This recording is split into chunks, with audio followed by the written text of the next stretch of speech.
The Amutorch AT40 caught my eye because it was made of titanium, had quad Nichia LEDs, used an 18650 battery, and screwed into a deep carry pocket clip for a pretty affordable price. This light has a few things going for it, and a few negatives too. Thanks to Banggood for sending it to me so I can investigate further. Now the first thing I'll say about this light is, this isn't quite how it looks like in the box. I got a little excited because it is titanium and decided to try to use some flame anodized titanium, and yes, that does work. I did the very front bezel and the rear bezel here, and when I'm done with this review I'll probably do this middle section too at some point. I'm not 100%, jumping ahead here, I'm not 100% sure that this front part here is titanium, but if I can get the innards out, maybe I'll try and anodize that as well. So this is the box the Amutorch comes in, just a plain cardboard box, really not much to it. You get a box of extras which has 2 spare O-rings and a button cover. The manual is all in Chinese, and then that's the inside. The construction of this light is basic and simple. It's made of titanium, and I think it's pretty well made from what I can tell. What grabbed my eyes on this light was, starting at the back, was this pocket clip here. This is screwed on to the very back of the bezel here. It's a great shaped clip. It carries deep in the pocket, is stiff. There's nothing wrong with that. It's got T8 Torx screws.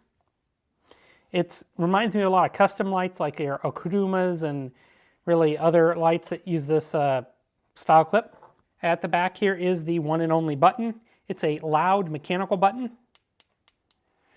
And that's all there is to say. It's pretty deep and recessed in there, so accidental activation isn't a problem. On the body tube itself, it's a tumbled titanium finish, and it has these horizontal milling marks on there. They're completely cylindrical. I really like it. It adds a little bit of grip. I think it looks good. It's not great for dirt, but other than that, I like it. I just like it. And it is titanium. As I was saying before, this midsection here, which is really where all the guts of the light are, it's the pill. I'm not 100% sure this is titanium. I don't know that it's not titanium either. It just has a different color and different surface finish. Then at the front here, you've got this titanium bezel. And here's the real interesting part of this light. There's the circuit board with the emitters. There's no optics on this light. The lens has a slight bit of a magnifying convex shape to it. Disassembly of this light's very simple. Nothing was glued in place. Everything unscrews. The only trick is to get this back bezel off. I took off the 2 screws and clip, and then it unscrewed pretty easily with a strap wrench. This light uses 4 Nichia 219C LEDs. They are in neutral white color. And the beam on this light is kind of ugly. I'll roll in some pictures here. Let's see if it shows up on my table. Not great. The corners have artifacts, and it's more round, or I guess it's more rectangular than round. That convex lens means it's pure flood, and there's no hot center. I personally don't care for that type of lens in lights, and I find it less useful and prefer light with some spot or TIR. Your luck may vary. Here are my night shots for the Amutorch AT40, and I wanted to get this done before the next round of lightning and storms come in. So this is a quad 18650 light. It's a quad emitter light, and here it is in high. This is running Nichia LEDs, so higher CRI, and this is about 2000 lumens, and it's already getting hot to the touch here. We can kind of see, it's got this weird beam pattern. It's got some artifacts you can see there, and it's a squarish beam pattern. Here is low mode. I'm not quite sure the lumen count on this. This probably projects to a maximum of, I don't know, 20 feet.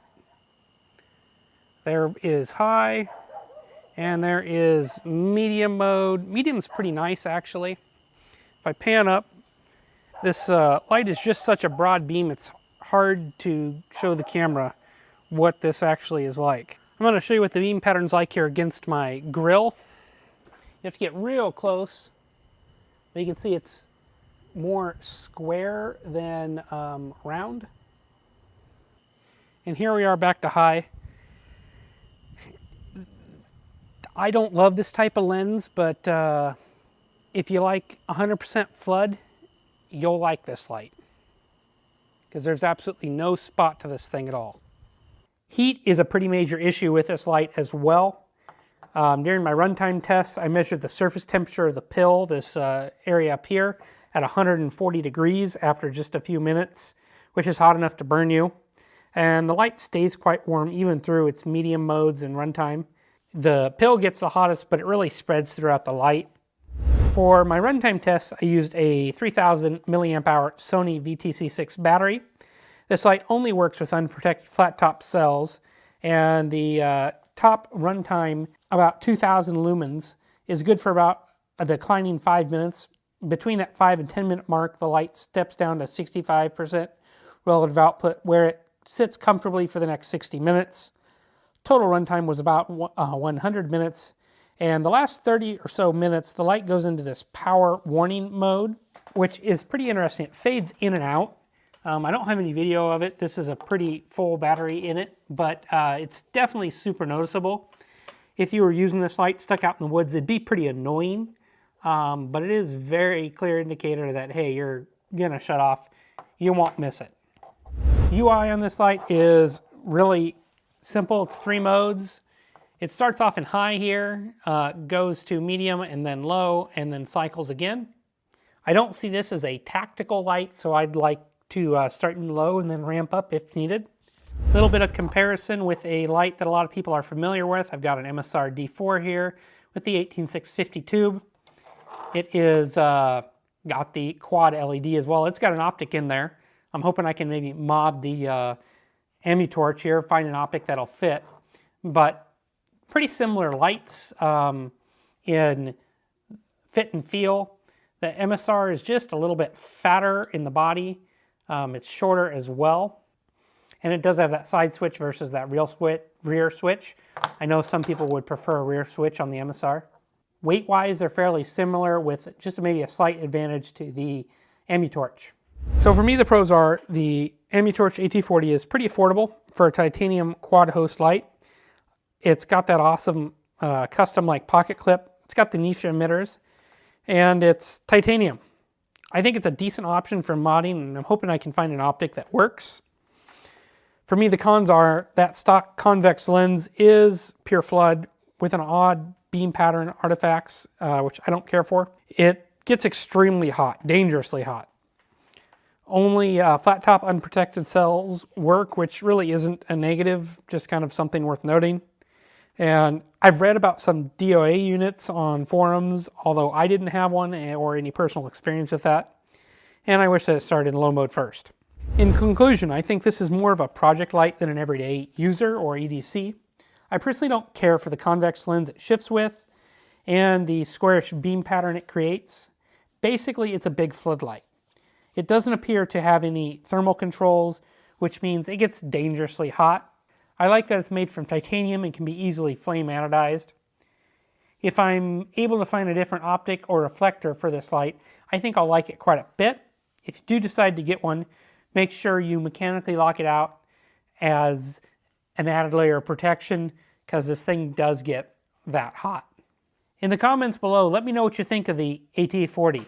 Will you be picking one up, or have you a different light that'll work kind of similar to this one?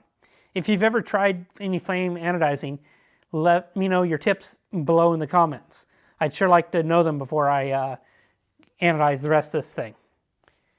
As always, I appreciate you liking the video and subscribing to this channel, as I'll have more content soon.